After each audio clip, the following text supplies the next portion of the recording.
I'm really excited to see where it's going to go. It literally makes you want to scream sometimes. I don't know how they do it, but I love every single book that they write. Hi everyone, welcome back to my channel. If you're new here, hi, I'm Charlotte and I love to talk about books. How are we at the end of March already? I feel like this month has gone past so quickly and all of a sudden it's time to do a March reading wrap up. Also, welcome to my new office / reading room. I've recently moved house, we've moved back in with family, and this is now my working from home office and reading corner. This is my new setup from now on and I absolutely love it. This month I've read 5 books. I am about 20 to 30% through an audiobook. So I have started that in March, so we'll be talking about that one as well. And I've also got a bit of journaling to do. If you've seen my journaling video that went out last week, I have a spread for each month with all of the books that I've read, my stats and thoughts about the books that I've read, and then I'm dedicating a page specifically to my favourite book of the month. Just ignore the size of that. I printed it out the wrong size so it doesn't really match the rest of them, but I'm not too bothered about that. This is my March spread.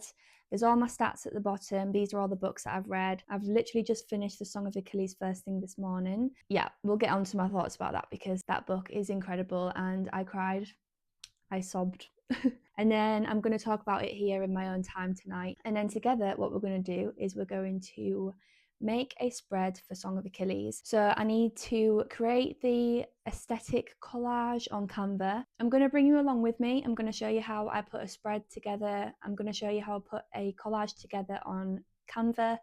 And then we're going to put it all together into my journal. But before we get into that, I want to talk about 3 books that are not Greek mythology. So yeah, I hope this is going to be a really nice cozy video for you all. I'm excited to kind of show you how I do my journaling and we're going to chat about books as we go along as well. First up, we're going to be starting with my book club's book of the month from February, but it ended up rolling into March because I'd only just started reading it at the end of the month and I didn't have enough time to finish it. So the first book that I read in March was Remarkably Bright Creatures by Shelby van Pelt. This surprised me in the best way. Remarkably Bright Creatures follows Tova, whose husband has recently passed away, and her son also went missing a few years ago. She's also a night cleaner at an aquarium, and one night she meets Marcellus, a giant Pacific octopus, and they form a remarkable friendship. If you're on the hunt for a heartwarming story that is just such a lovely read, then I would recommend you looking into this one. When I first kind of read about what this book was supposed to be about, it really reminded me of My Octopus Teacher. I think that's what it's called on Netflix. I adore that. I also think octopuses are really strange but cool creatures. So I was really looking forward to seeing what the octopus would be like in this. And he is the star of the story. Marcellus is such an amazing character and I would probably do anything for him. And my favourite parts of this book was definitely his point of views. I would be quite happy reading a full book that was literally just from Marcellus's point of view. There were some parts of this that I did find a little bit slow, teeny little bit boring. It's not normally my usual type of book to read, but I just loved the relationship between Tova and Marcellus. I think it's such a special bond that they had. It's funny, it's charming, it's emotional, and it's just a really unique story. I rated this 4 stars. I really did enjoy it. I actually tabbed a few things as well and annotated it. I just thought it was a lovely book to read, and the fact that it's about an old lady and an octopus becoming friends is just so cute. The second book that I read in March was a highly anticipated read for this year. I loved the first book so much and I was so excited to get my hands on the second book. So without further ado, the second book of the month that I read was The Rebel Witch by Kristen Ciccarelli. I just want to start off by saying this duology, the Crimson Moth duology, is the definition of enemies to lovers. I was completely consumed by the push and pull that you feel in these books whilst you're reading it. I thought the push and pull of the first book was intense, but this one, I was like, oh my god, it was literally driving me crazy and I loved it. The Rebel Witch delivered. It delivered again.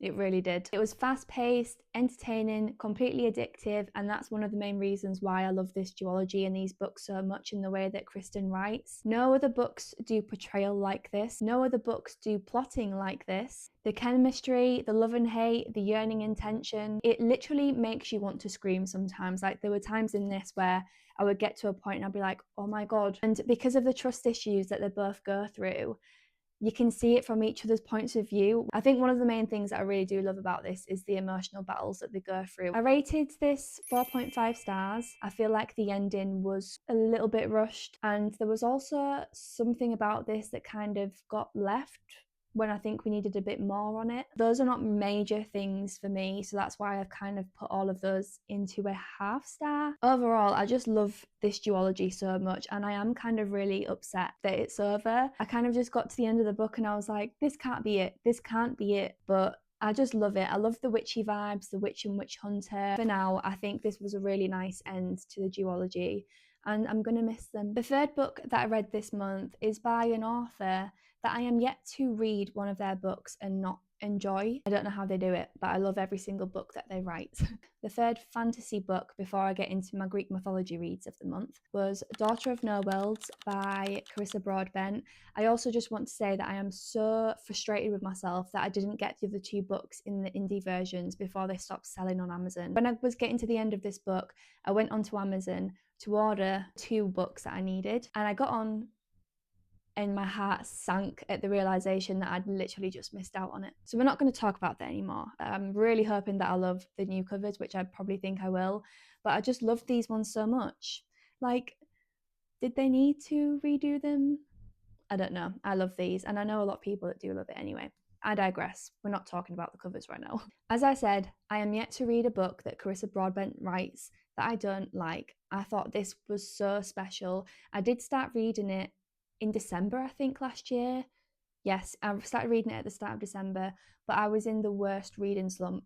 I was in a slump. I'd started reading this and I just had no motivation to read. And December was quite busy as well. So I thought, we're not putting this book through me reading a slump, because I don't want my slump and busyness to ruin this book, because I knew that I'd enjoy it. So I stopped reading it and I picked it up this month and I loved it. So as a bit of an overview about the book, so the story follows Tisana, and she is a slave to one of the most powerful men in Thrall. She's forced to flee and pledges herself to the Orders, which is like an organization group. And to earn a place, she is then put into an apprenticeship with Max Antarius, who essentially despises the Order. A war's on its way. Tisana needs to master her magic. That's kind of like what it's about. I loved the plot, I loved the characters, I loved Tisana's magic. I did think some things lacked detail. I did close the book and I was still a bit confused and not really understanding some elements of this. I really think Tisana is such a special character. I love her resilience, bravery and determination despite like everything she went through, because she's gone through a lot. It's pretty bad, the things that she goes through. And yeah, her bravery and resilience and belief in herself really shines through, and that's one of the main things that I love about Tisana. The MMC in this is actually one that I also didn't really like to begin with. I don't really think that's actually ever happened before, but he did grow on me. I really liked the facts that we got his point of view as well, so I think that also helped me in changing my mind. Then learn everything that he goes through and his backstory, and I'm like, okay, I can forgive you, I'm so sorry. Yeah, he is a sweetheart. His past broke my heart, and we then start to understand why he feels the way he feels about the Order and everything that's going on. I am just really rooting for these characters. I'm really rooting for them, and I'm really excited to see where it's going to go.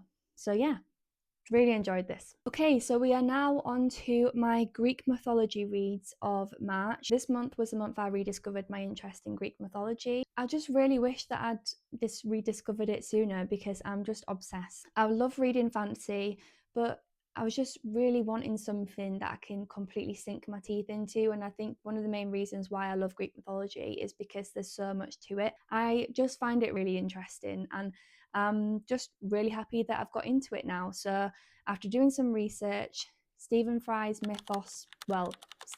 trilogy, which is Mythos, Heroes and Troy was recommended as the best place to start. I listened to Mythos on Audible, and then I was kind of like tabbing away in the book. So I have tabbed throughout this book. And also, one thing that I didn't know was included in the book either was actual images.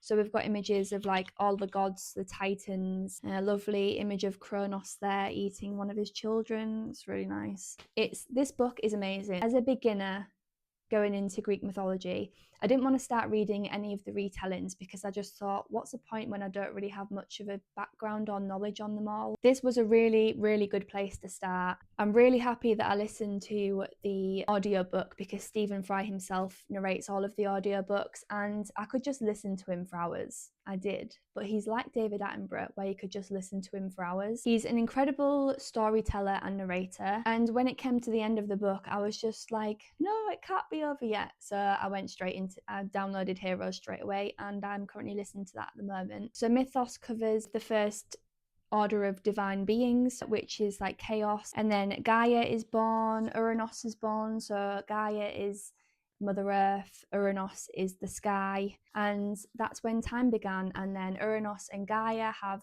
children, and their children have children, which then brings on the Titans, and which brings on the gods of Olympus. Goes over how all the gods came to be, the goddesses came to be, some in very weird and strange ways. There were some things that I was like, oh right, that's how Aphrodite was born. And then we go on to learn how mankind was born, how the honeybee got its sting, words that are still used to this day. It just was really fascinating to listen to, and I absolutely loved it. I loved it. I loved listening to the audiobook. It was so interesting. The way that he retells these myths is so witty and humorous. I found myself laughing at quite a few parts. I just thought it was just brilliant. I loved it.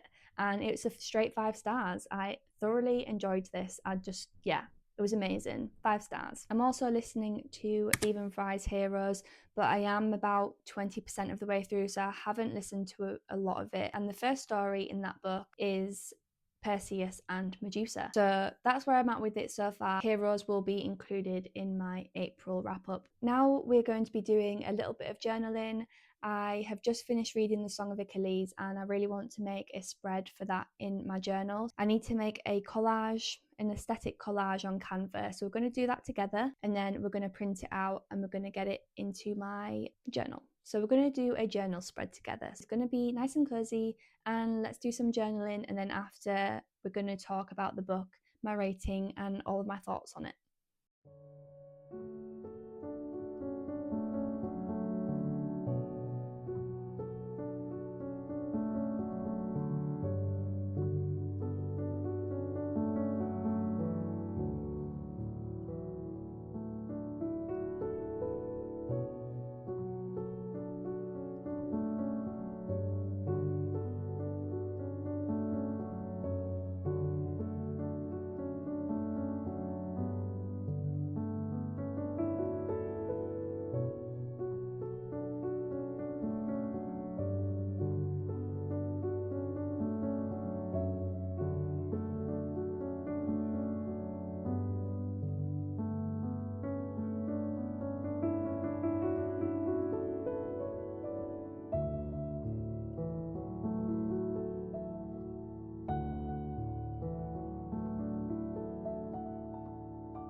So that's my journaling done for my spread of the Song of Achilles. I hope you enjoyed that. I'm really happy with how it turned out.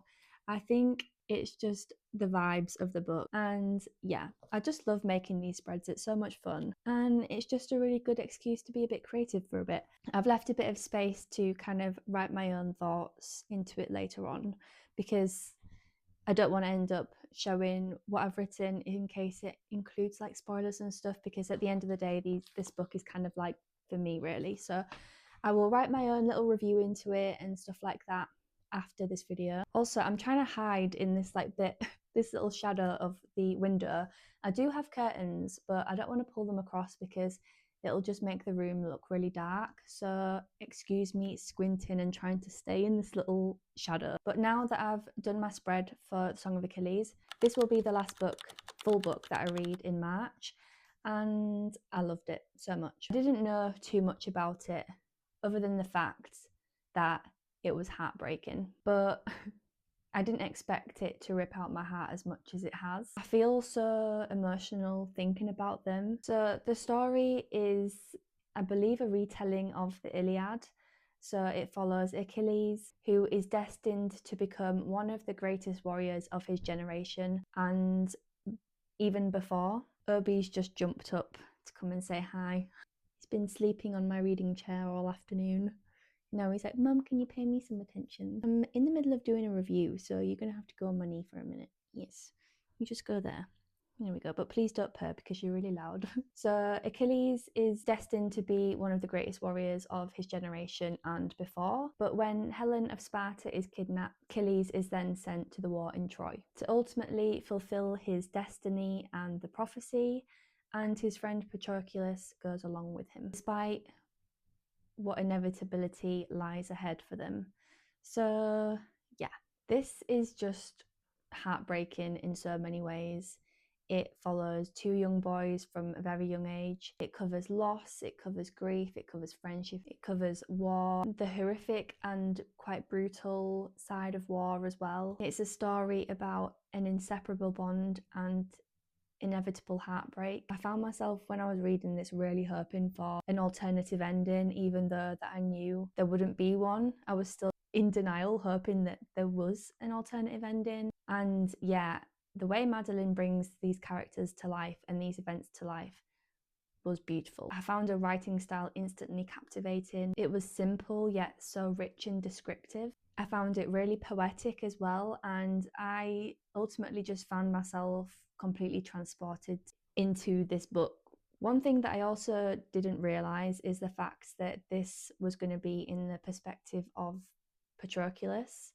For some reason I thought it was going to be through the perspective of Achilles, because you kind of think Achilles is the main character of the story, so I thought that it was going to be through his perspective. This was such a nice surprise and really quite relevant as well, because even as mentioned in this book, a lot of the time it's the heroes of these stories and events that are remembered, and other people generally just get forgotten about. So I loved the fact that we got to see all of this through the perspective of Patroclus and his view on Achilles and his view on everything. And it was emotional. There's no other way to describe it really, other than the fact that, yeah, it's just heartbreaking. It really is. And written so beautifully. Ultimately, I just think this is a work of art. This is a book that is hyped up so much, as well as Circe, which is going to be one of my next books that I read. But it's one of those that deserves the hype that it gets. It's just incredible. Quite lost for words at how this made me feel finishing this book, because it's that gut-wrenching and upsetting and traumatic that you're just like, oh my gosh, like, and the way that it ends in the last page, I just burst into tears. This was without a doubt 5-star. I kind of went into it knowing that it was going to be a 5-star read anyway. Incredible work of art. 5 stars. These are all the books that I read in March. Read 5 books, currently listening to an audio book still. Got no DNFs this month, and I don't think I've gone lower than a 4-star either. I had a really strong month in March. I've loved all of these books. It's official that I've started my Greek mythology journey, and I'm loving it. I just want to let you all know as well that next week I am going to Copenhagen with my boyfriend for a few days. There is going to be a Copenhagen vlog coming up, and then I'll also be doing a separate video on my April hopefuls. I've not done a TBR video yet, but it's going to be more of a hopefuls. We're going to hope to get round to them, but there's not going to be pressure on it, because I don't generally enjoy picking out a TBR for a month, because it really stresses me out and it makes me feel really upset if I don't read them all, and I am a mood reader, so I'm just setting myself up to fail basically. I am going to do a hopefuls because there are some definite ones that I would like to get around to reading. I hope you've all enjoyed this video. It's been really fun to film. I hope you've enjoyed my little journaling that I've added into it as well, and I hope you're all having a lovely day, afternoon or evening wherever you are, and I'll see you in the next video. Bye!